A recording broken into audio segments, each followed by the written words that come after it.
Want to grow together. Yeah. Set realistic expectations.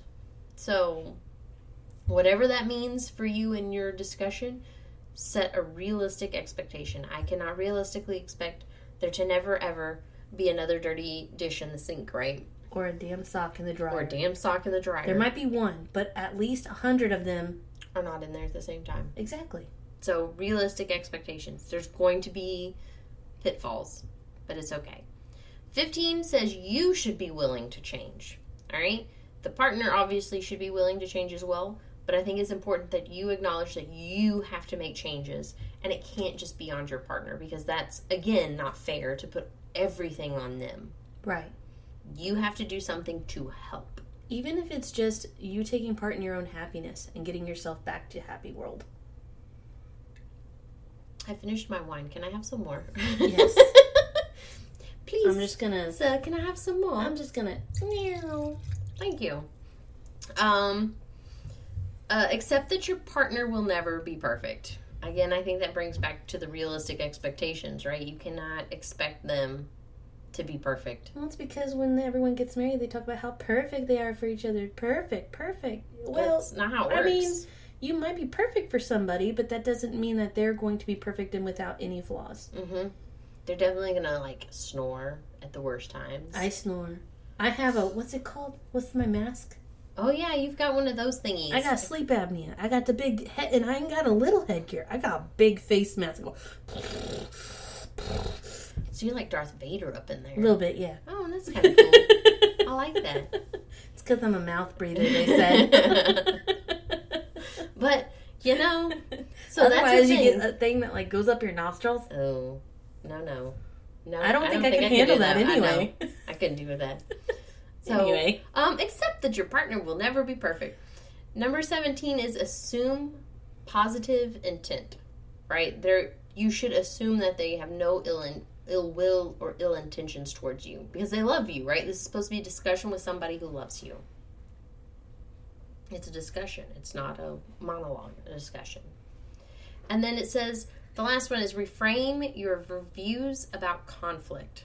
Reframe your views about conflict. So for this one, obviously nobody grows up in a perfect household, right? But I think that TV allows a lot of us to believe that there's lots of yelling and slamming of doors. And I've never done that with my significant... With my ex-husband, there was lots of yelling and slamming of doors. I sometimes talk loudly, but normally it's not about personal conflict with each other. It's about, the mulberry tree situation. I'll speak loudly, but not yelling. But when you start elevating your tone, that's when the other individual feels like they're threatened or in trouble because they watch movies. And when you start getting loud, I'm in trouble. You're angry with me. Yes. And so it's knowing that that is not what it should look like. It's not what a healthy relationship looks like. It's not what a healthy discussion looks like. Conflict can be, they got off 5 minutes off of work late. Mm-hmm. And that wasn't what you expected. And that's a conflict. Mm-hmm. And sometimes that is a lot. In my world, that's a big deal.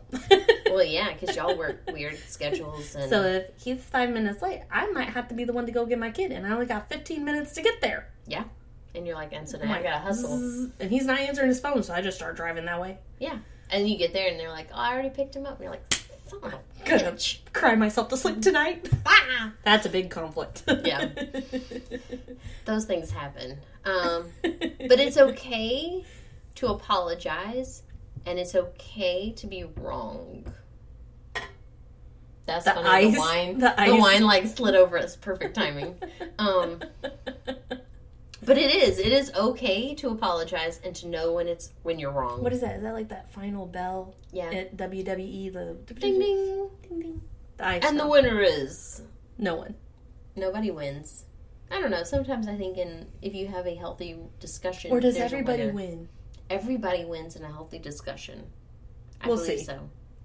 I mean, you don't always have to like the outcome, but it has to be an outcome you can live with, right? Otherwise, why are you agreeing with it? Exactly. That seems silly. I do like this wine, though. I think it's this great. is going to go great with dinner. I was a little concerned. I'm just happy about pulled pork and potatoes.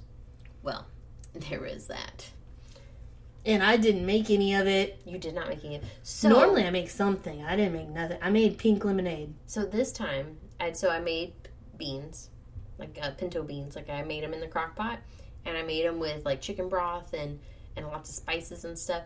And then I strained the beans out when they were done cooking, and I ate the beans with some sausage and stuff that also cooked with the beans. It was freaking phenomenal. But then I took the bean juices. Mm-hmm. That's what I cooked the pork in. Oh, okay. Yeah. So if you find a bean in your pork, it's from that. That's fine. But it is. I'm like, oh my gosh, why have I not done this sooner? Like there was so much flavor. flavor. Because of how much starch comes out of the beans. You think? I don't know, but it's fantastic. Like you're going to love Science. I'm like, I should do this more often. I should make beans and then cook meat in the bean juice. There we go. Bam. Now you've also learned a new recipe. You're welcome. I usually put beer in my beans, and I didn't do that this time, so it's just chicken broth. Oh, my goodness. Beer biscuits? I love beer biscuits. I don't have any beer They're in the so house. Sweet. And anyway. Digress. Well. You can tell we're hungry now. Yeah, we're like, food, please. So that's going to wrap up today's episode. We hope you enjoyed the wine and the motherhood adventure. Thank you for tuning in and turning up with us. Be sure to follow us on Facebook, Twitter, Instagram, and on YouTube at Mom's Guide 2. That's the number 2, wine. You can leave us a love note, episode suggestion, or just say hi. Make sure you wear that good bra, though. Mm-hmm. Yeah, we want happy comments. So this is Eliza. And this is Rosie. And we'll be spilling with you soon.